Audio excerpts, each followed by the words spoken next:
Hey everyone, welcome to the Happy Flosser podcast. My name is Billy Lunt. I am your host, and I am here to talk to you about all things dental hygiene to support you on your journey through the dental hygiene program. Welcome, so glad to have you.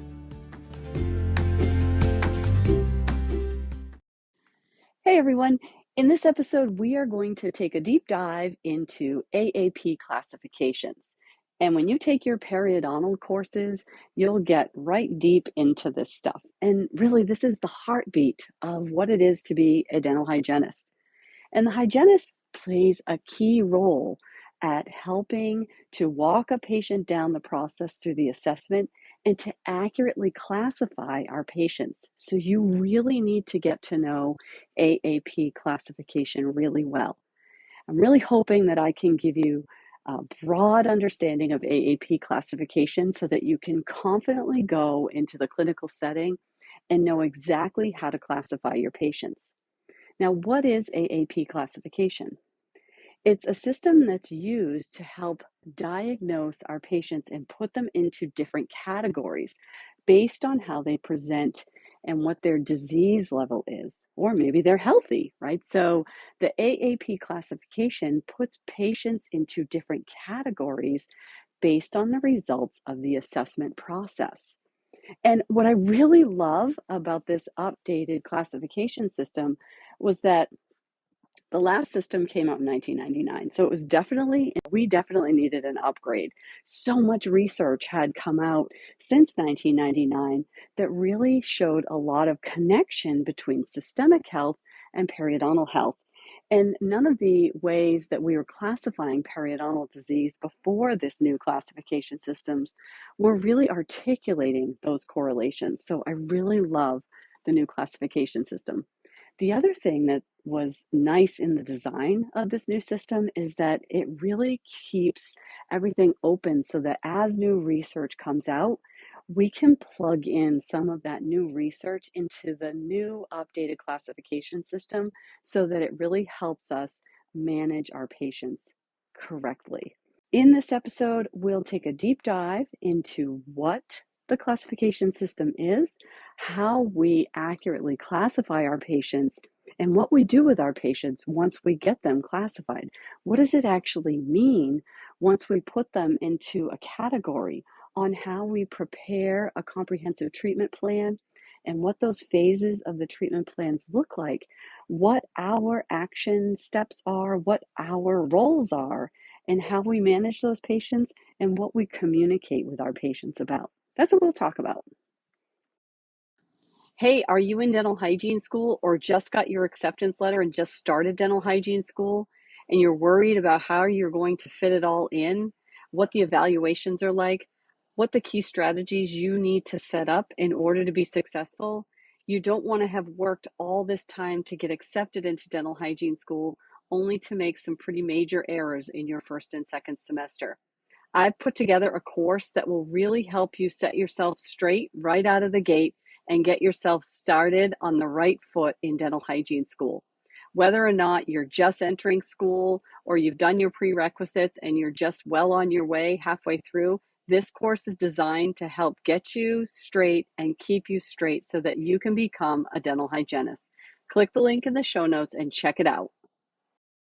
Are you looking for study sheets? I've created study sheets that cover the content of this episode. If you're interested or that's something that's going to help you on your learning journey, you can click the link listed right in the description of these show notes. Happy studying!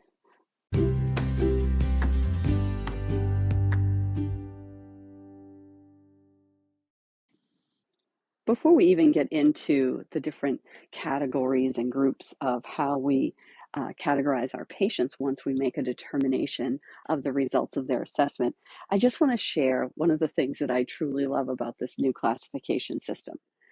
As a practicing hygienist, I would see many, many patients all at different levels of periodontal health. And if you had 10 patients and they presented with the same perio chart, the same radiographs, the same amount of calculus, the same home care habits, the same amount of biofilm, and you treated all 10 of those patients, just for example, the same exact treatment plan. You put them all through phase 1 therapy. What's so remarkable is that all 10 of them will have different results. And what I like about this new classification system is that it helps us articulate those results and track those results over time. Whereas the old classification system really didn't do that.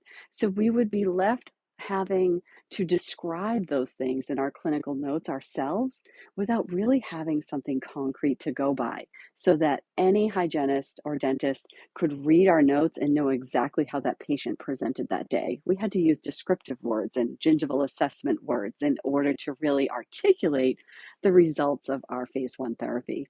So what I love about this new classification system is that once a patient has been determined that they have periodontal disease and we put them in the stage, they always stay in that stage or get worse. They don't actually get better. But the grading that's involved with those patients, they can go from B to A, or maybe they go from B to C. So it shows very concretely in our notes that they can either improve over time or things can become more severe over time, even though they're in the same stage. So that's like my favorite part of this classification, is that another clinician can sit down, read my notes, and they can see the progression over time. And they can also see the grading over time, which lets us know the rate of progression, right? It helps us really see the staging, shows us the severity of the disease as that patient presents to us. And also the complexity, the challenges that we're going to have to meet those needs that the patient has for us to stabilize or put that periodontal disease into remission. And then the grading really helps us think about those biological factors and take those biological factors and the other contributing factors that we used to know about and talk about, but now we can actually articulate in the notes and talk about the rate of progression and add that with the risk assessment to come up with an actual grade for that patient on where they are with maintaining their periodontal health. So the other thing I really like about the AAP classification is now they actually have a category for healthy people, periodontal health and gingival health. So these are the patients that have gingival health. There's no attachment loss, there's no bleeding, there's no loss of structures, there's no inflammation. The tissue is tight, firm, and pink. You know, that beautiful picture of health that we aspire to have. I'm not even in that category, but you know what I'm talking about. At least now we have a category for that. And what's really cool is that in the classification system, we have patients who have periodontal disease that can still fall into this area. So they might have periodontal health with a reduced periodontium. So they have clinical attachment loss, but they have a healthy periodontium. These are patients that have periodontal disease that is in remission. I love that. I love that because we see some patients go through phase 1 therapy, they've lost some attachment, and now their tissue looks fantastic. Now we have a category for those patients, and it just really helps things stay neat, clean, and organized, and really opens up the communication process between providers. So we always start with gingivitis, right? So gingivitis, we know, is a precursor to periodontitis, and it's graded on the extent and severity. So if you have slight inflammation or gingivitis in just a few areas of the mouth, so maybe less than 10% bleeding on probing sites. And we know that there's a plaque score that we can use to really help us really use some numbers to identify the contributing factors to gingivitis. We can put our patients in this gingivitis case and we can treat it as localized or generalized case to help put that patient back into a healthy state, because we know there's no attachment loss, but there's bleeding on probing. And so we know that there's probing depths that are giving us problems, that there's bleeding going on, and that there is inflammation. And so we want to get things back into a healthy state. So the two types of gingivitis, we have biofilm-induced gingivitis and non-biofilm-induced gingivitis. And when there's an incipient case, there's less than 10% of the sites have bleeding on probing. And like I said, it's really helpful to use a plaque score. And in our school, we use the PHP, which localized gingivitis would be 10 to 30% of the mouth. And then generalized gingivitis, you would have 30% or more of the mouth. And remember, this is reversible, preventable, and treatable, but more important, it is a precursor to periodontitis.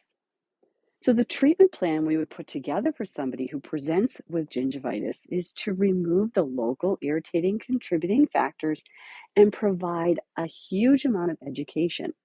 We want to change the at-home behaviors for these patients. We want to increase that patient's motivation to really help improve their gingival health. So the recommendations that we provide our patients and the education that we give them in this stage is vital. So much more important than I think we even realize. Now, we know the research indicates that if a patient has gingivitis that's left untreated, that is a precursor to periodontal disease. So in the new classification system, periodontal disease is classified in 3 forms. We have periodontitis, which is possibly connected to systemic factors, and it needs a comprehensive diagnosis, meaning you need a comprehensive periodontal evaluation, gingival assessment, and radiographs so that you can determine the extent of bone loss if you see some. Then there's necrotizing periodontitis, which is associated with severe impairment of the host's immune system. We are finally taking our classification system and we're connecting it to systemic issues. Then we have periodontal disease as a manifestation of systemic conditions. And we know this is multifactorial. There's the level of complexity of risk. And this has a major impact on the level of periodontal disease. We know that the health of the mouth tells us all kinds of things. And so when you have a patient who presents with inflammatory diseases, diabetes, obesity, they're smokers, they have autoimmune disorders, genetic disorders, these patients are more prone to periodontal infection. And so now we see that there's not only a connection between these because the research and evidence tells us, now we actually have a way to classify this. We know that these systemic conditions can impact the periodontium by influencing inflammation.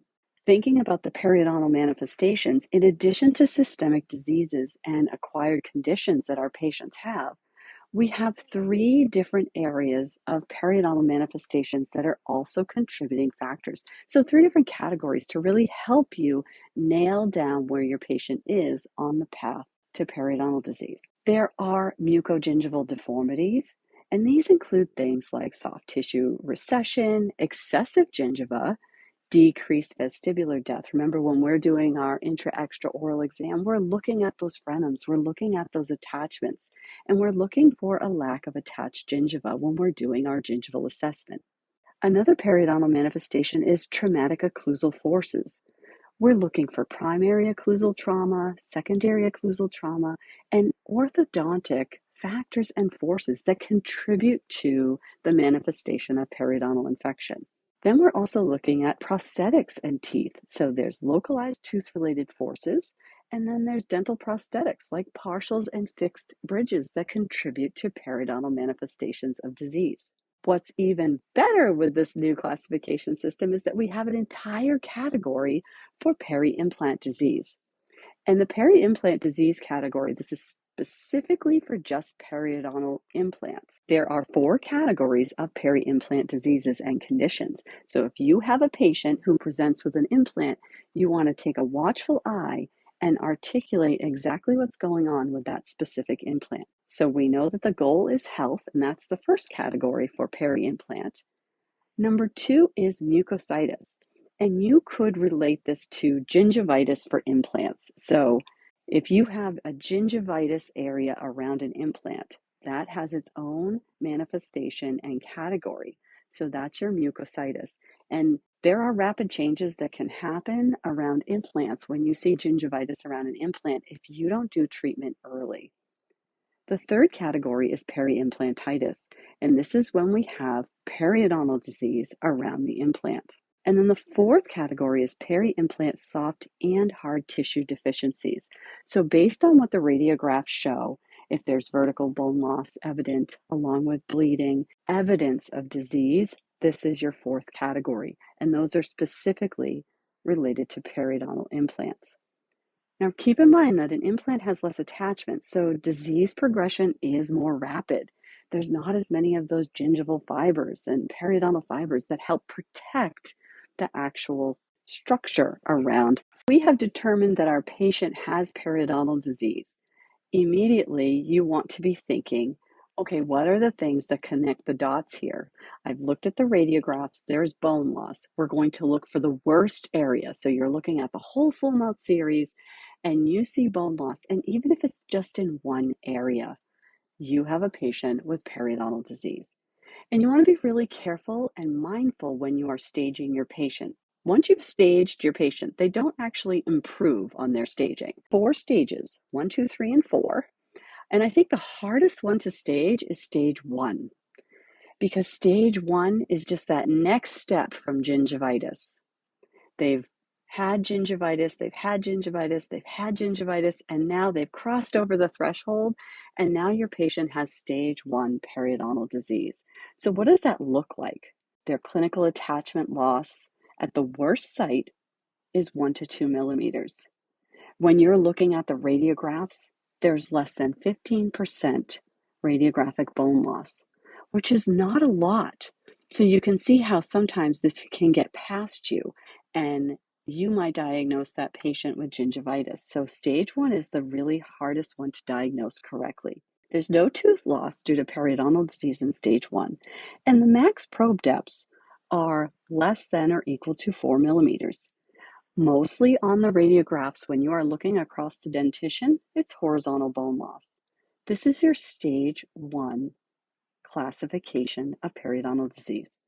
And we treat these patients with phase 1 therapy, non-surgical periodontal therapy. These are our periodontal patients in a general practice.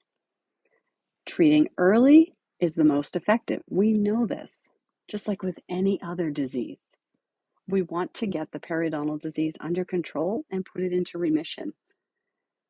Stage 2, next level, the clinical attachment loss is 3 to 4 millimeters, and the radiographic bone loss in the deepest area, the worst area, has 15 to 33% bone loss. Remember, you're starting at the CEJ and you're looking for that bone loss. So you're doing that measurement based on what you see on the radiographs in the worst area of the entire mouth. And I think most of our perio patients in a general practice fall into a stage 2 category. There's no teeth that have been lost due to periodontal disease, and the max probe depth is less than or equal to 5 millimeters. Again, these patients still mostly have horizontal bone loss. These are your 2 stage patients that are seen in general practice, and both start with phase 1 periodontal therapy and then fall into a periodontal maintenance system after they've gone through phase 1 therapy if things have healed. And most likely you're going to get good response with most of your patients that fall into this category. And we'll talk about grading in a little bit so that you know how to classify that. Your stage 3 patient has clinical attachment loss of greater than or equal to 5 millimeters. When you are looking at the radiographic bone loss, it extends to the middle third of the tooth. The patient has lost 4 teeth due to periodontal disease. In addition, there may be 6 millimeter pocket depths, areas of vertical bone loss, greater than or equal to 3 millimeters, furcation involvements, we're talking about class 2 or class 3, and you may see moderate ridge defects. This is your stage 3 patient. This is how you classify the severity, complexity, and extent of this patient. In a stage 4 periodontal patient, the clinical attachment loss is greater than or equal to 5 millimeters. When you're looking at the radiographs, the radiographic bone loss extends to the middle third of the teeth, and the patient has indicated that they have lost at least 5 teeth due to periodontal disease. In addition, there are chewing dysfunctions, there's tooth mobility, there's bite collapse, there's drifting, there's flaring. When you are staging your patient, there are things that you want to think about and add as descriptors so that you can be more definitive. Think about localized, which is less than 30% of the teeth being involved, and generalized. And you want to also consider the molar and incisor pattern of bone loss. Take a look at the entire dentition. Now, your stage 3 and stage 4 patients, you can put them through phase 1 therapy, but keep in mind that those are your surgical patients. Those are your patients that after phase 1 therapy, you are most likely referring to a specialist for further evaluation. Now, grading a patient is my favorite part because I feel like this is the part that was absent in the last classification system. And maybe I like grading because I'm a teacher. I don't know. But I really love this part of the new classification system. So when we are grading a patient, it's completely separate to when we're staging a patient. The staging never changes. Once a patient is a stage 2, they'll never become a stage 1 again. The stage 2 indicates their level of bone loss and all the other factors, their radiographic bone loss, their clinical attachment, their pocket depths. They are never going back to a stage 1. This is why it's really important for you to stage them appropriately. The grade is what can change. And just like other things in life, as you change and your life circumstances change, some things change. So grading looks at the progression and it uses direct evidence to put patients in a certain category. We're looking at phenotypes, right? We're looking at a much bigger picture. Heavy biofilm with no destruction, right? Those are your grade A patients. Those are your slow rate of disease progression patients. They haven't had any bone loss in 5 years. They're a non-smoker. They don't have any systemic conditions like diabetes. There's a little math equation that you have to do, which is fairly straightforward. You take the percentage of bone loss and you divide it by the age. That number has to be less than or equal to 0.25.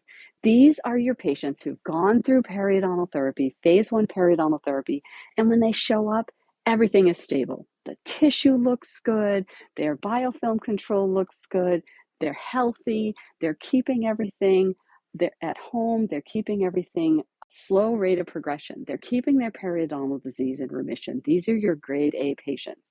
Your grade B patients, which is where everyone comes in. When you first look at your periodontal patients, grade them as a B. And then if you're pleasantly surprised with how things look, they might move up to the A category after you've done your assessment. Start them as a B, and then if they look worse than what you anticipated they would look or you expected that they would look, then most likely they're going to go down to the grade C. But there's other factors that are contributing to this. So in a grade B, right, this is a moderate rate of disease progression. The patient's destruction aligns with the amount of biofilm that you see. There's less than 2 millimeters of bone loss that you've seen over the last 5 years. Maybe the patient is a smoker, but they smoke less than 10 cigarettes a day, or maybe they're diabetic, but their A1C level is less than 7%. You also want to look at that percentage of bone loss divided by their age, and it has to fall into 0.25 to 1.0. So this is where everyone comes into the grading system. Everyone comes in as a B, which is moderate progression, and they either move up to an A or down to a C. So what does your grade C patient look like? They have greater than 2 millimeters of bone loss in the last 5 years, so there's definitely some disease progression occurring. Their A1C level, they're diabetic, and their A1C level is greater than 7%, so we know that's a contributing factor to increasing the rate of periodontal disease. Or they are a smoker that smokes more than 10 cigarettes a day. Now, if your patient is a smoker or a diabetic, they are automatically in a grade B, and then depending on the level and severity of those two issues, they become a grade C. So starting off with grade B and move your patient based on the evidence. So when your destruction of the periodontium exceeds your expectations based on the biofilm presentation, they're probably going to be a grade C. I hope this helps at introducing you to AAP classifications. And I know that the more cases you work with and the more patients you see that help you navigate through this and help you stage and grade each one of these patients, it will make so much more sense to you. I think you'll really love this classification system once it makes sense.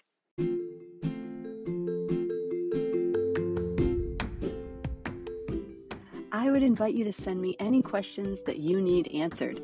Questions come up when you listen to this podcast. I have a link in the show notes, and I'd be happy to answer any questions that you have. Also, I would appreciate a review if you have time to leave one. Thank you so much.